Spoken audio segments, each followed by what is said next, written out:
नायरा अपने पूरे घर को देखती है और चेंज करने एक रूम में जाती है जो उसके लिए तैयार किया था। वो देखती है कि वो रूम काफी खूबसूरत है, बस थोड़े डेको की जरूरत है। अपने बैग से कपड़े लेकर बाथरूम में चली जाती है। कुछ देर बाद वो बाहर निकलती है। उसने एक क्रॉप टॉप और शॉर्ट्स पहना हुआ था। वो हॉल में जाकर देखती है कि यहाँ सब उसकी पसंद के हिसाब से डेकोरेशन है। सब कुछ बहुत प्लेसिंग और मैचिंग है जैसा उसे चाहिए था। फिर वो किचन देखती, वो भी काफी अच्छा था।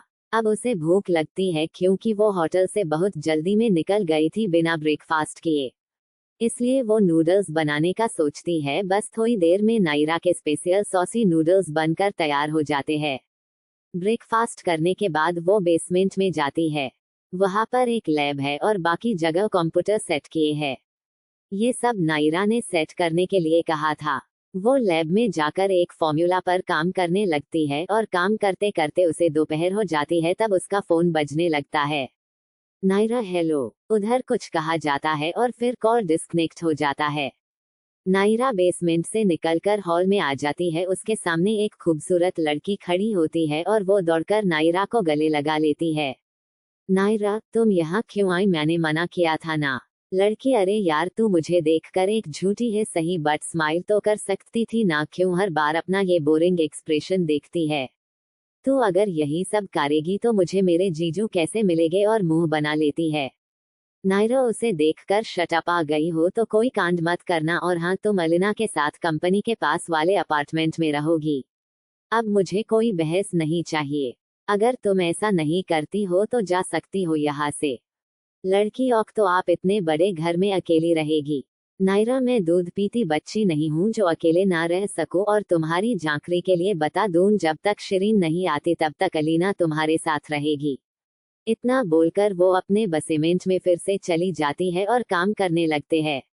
Skyline it company. कुणाल अपने केबिन में बैठा फाइल्स पढ़ रहा था। तभी कोई उसके केबिन में बिना नॉक किया आ जाता है। कुणाल सर उठाकर देखता है कि एक लड़की जिसने बड़े ही अजीब ढंग के कपड़े पहने हैं वो कुणाल की तरफ बढ़ रही थी। कुणाल पूछता है तुम कौन हो और यहाँ कैसे आई? तभी उसे उस लड़की के पीछे अजय आता दिखता है। कुणाल अजय को घूरता है। तब अजय कहता है बॉस मैंने इन्हें रोकने की बहुत कोशिश की लेकिन इन्होंने एक नहीं सुनी और जबरदस्ती घुस गई आपके केबिन में। कुणाल गार्ड्स छुट्टी पर है क्या जो कोई भी मुंह उठाकर सीईओ के ऑफिस आ सकता है? कुणाल को अपनी बेइज्जती करता देख वह लड़की गुस्से से आग बबूला हो जाती है और बोलती है तुम कैसे मेरे साथ ऐसा कर सकते हो? तुम्हारी हिम्मत कैसे हुई मेरी इंसल्ट करने की? तुम समझते क्या हो खुद को? तुमने मुझे रागिनी मेहता को रिजेक्ट किया। अगर मैं तुमसे प्यार नहीं करती तो तुमसे शादी करने के लिए इतना जोर नहीं डालती, लेकिन तुमने मेरी एक बार नहीं दो दो बार इंसल्ट की। क्या कमी है मुझमें जो तुमने मुझे बिना देखे रिजेक्ट कर दिया? बोलो अब बोलो, क्या मैं सुंदर नहीं हूँ? कुणाल देखो मुझे कोई फर्क नहीं पड़ता है तुम कौन हो, कैसे दिखती हो। मैंने अपने दादाजी को पहले ही बता दिया है कि मैं अपनी पसंद की लड़की से शादी करूंगा। Now get lost. किस बात का घमंड है तुम्हें? अरे आज तुम हवा में हो तो कल जमीन पर भी आ जाओगे, लेकिन मुझसे शादी करके तुम हमेशा राज करोगे। मैं भी देखती हूँ किस लड़की में इतनी हिम्मत है जो तुम्हारे करीब आए। आज नहीं तो कल तुम्हें मेरा ही होना होगा। फिर एक हंसी हंसते हुए कहती है जिस लड़की के करीब जाओगे उसे तुम कभी ढूंढ नहीं सकोगे, आई प्रॉमिस। इतना बोलकर चली जाती है। अजय बॉस ये मेहता परिवार की बेटी तो सन की निकली, इसे तो अपनी फैमिली की इज्जत का कोई ख्याल ही नहीं है और ये पागलों की तरह घुस गई। उद्धरण चिन्ह। कुणाल अपनी रिवॉल्विंग चेयर पर बैठते हुए हमारी कंपनी को इन्फॉर्म कर दो पागल लोग अलाउ नहीं है। अगली बार ये दिखे तो सीधा धक्के मारकर निकालना। अजय जी बॉस ऐसा ही होगा, लेकिन बॉस वो सन की हमारी मैडम को कुछ करेगी क्या? कुणाल अजय को घूरते हुए कौन मैडम? अजय बॉस मेरी मिसन और कौन, और अपने बत्तीसी दिखा देता है। उद्धरण चिन्ह। कुणाल गुस्से से तुम्हारी मिसन? हम ये कब हुआ? अजय बॉस में तो फैन हूँ उनका, इसलिए बोला क्योंकि मेरे लिए वो फ्यूचर लेडी बॉस है और मिसन भी। कुणाल नकली गुस्सा करते हुए मैंने कहा कि वो तुम्हारी लेडी बॉस है। अब अपना दिमाग कम चलाओ और जिस काम के लिए भेजा था वो हुआ। अजय हाँ बॉस मैंने पता लगाया यूएस कंपनी के सीईओ ने मेहताज से उनकी एंटरटेनमेंट कंपनी के शेयर मांगे थे डील के बदले। कुणाल, तभी ये मेहता की बेटी इतना उड़ रही थी।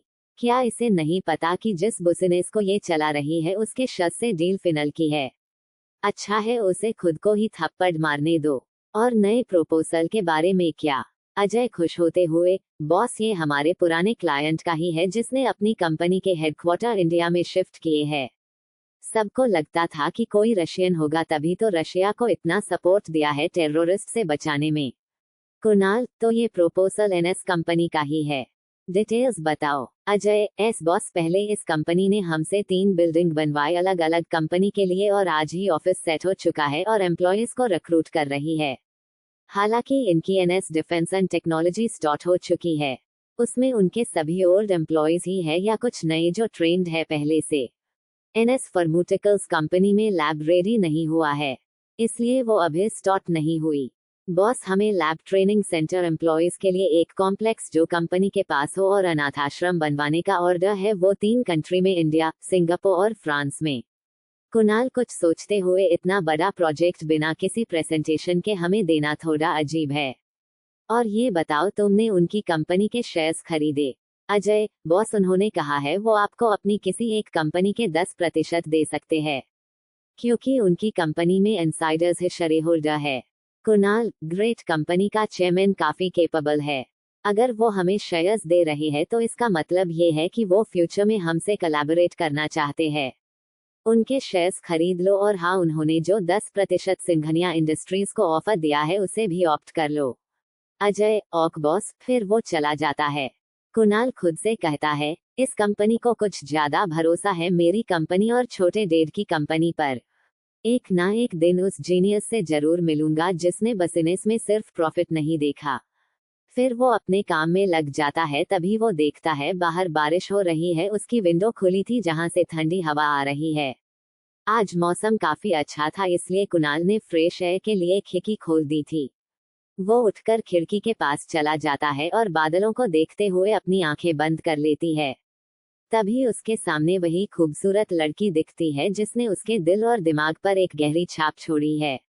उसकी वो नाशीली आंखें और उन होठों की हंसी जैसे कोई जादू हो, उनमें कोई चाहकर भी दूर नहीं जा सकता, ऐसी परी है वो। कुणाल की आंखें बंद थी और उसका चेहरा चमक रहा था।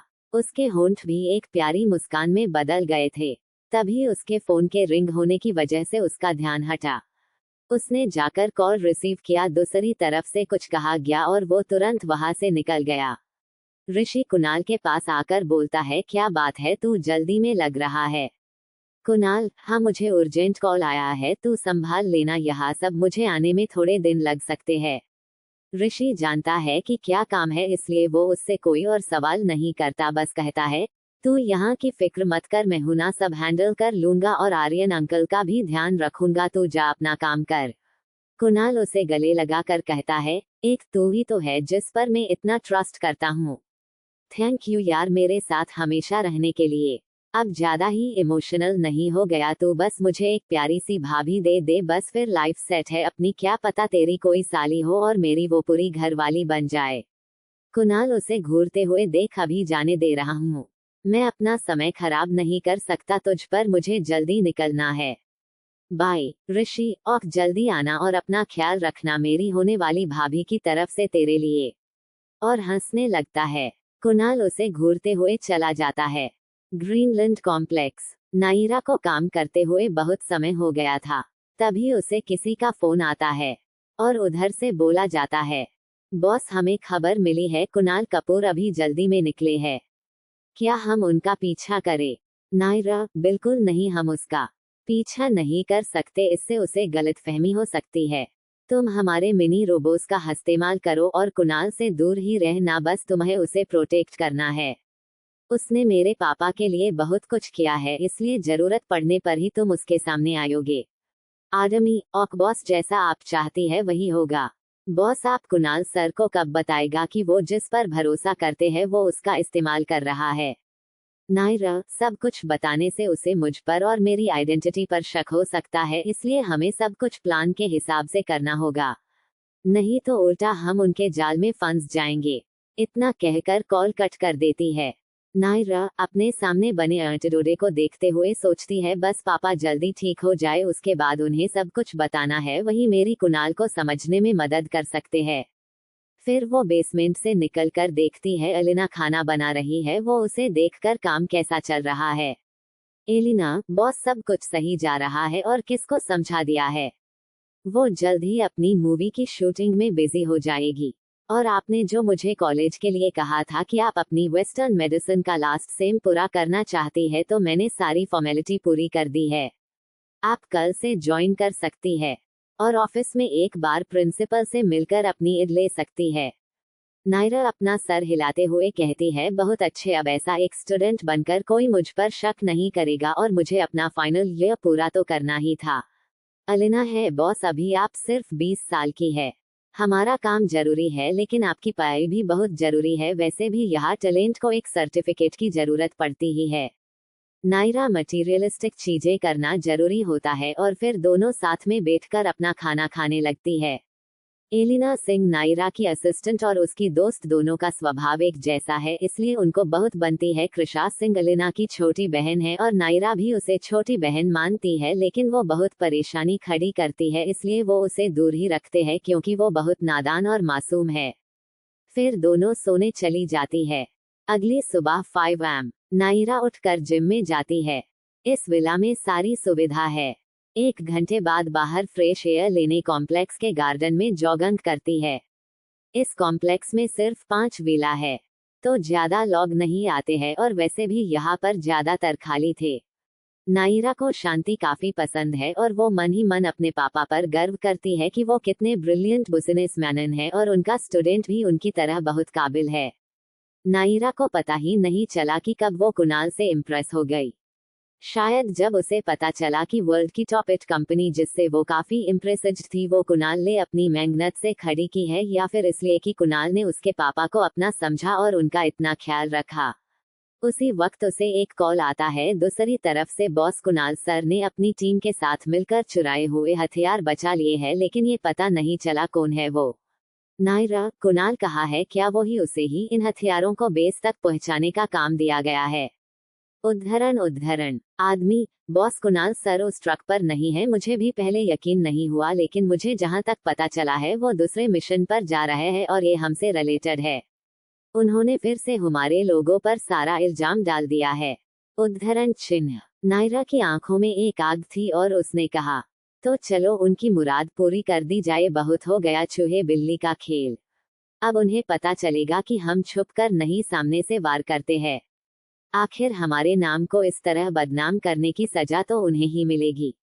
सारे हथियार सही जगह पर होने चाहिए, भी रेडी, अब हमला होगा, सबको इन्फॉर्म कर दो।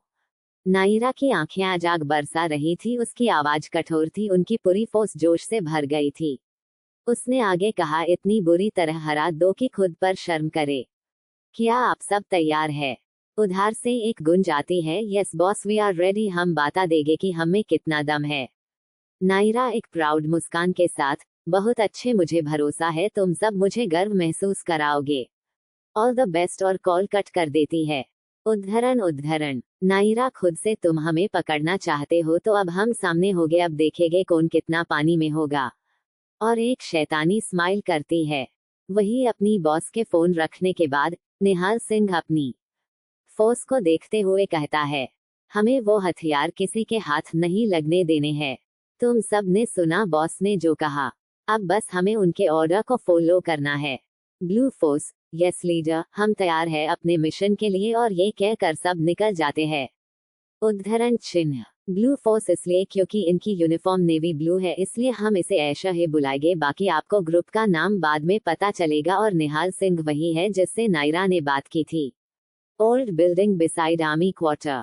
एक ऑफिसर जो अपनी यूनिफॉर्म में होता है अपने सामने बैठे चीफ को सैल्यूट करते हुए कहता है, जय Hind sir. Captain Kunal reporting. Chief अपना सर हिलाते हुए उसे बैठने को बोलते हैं।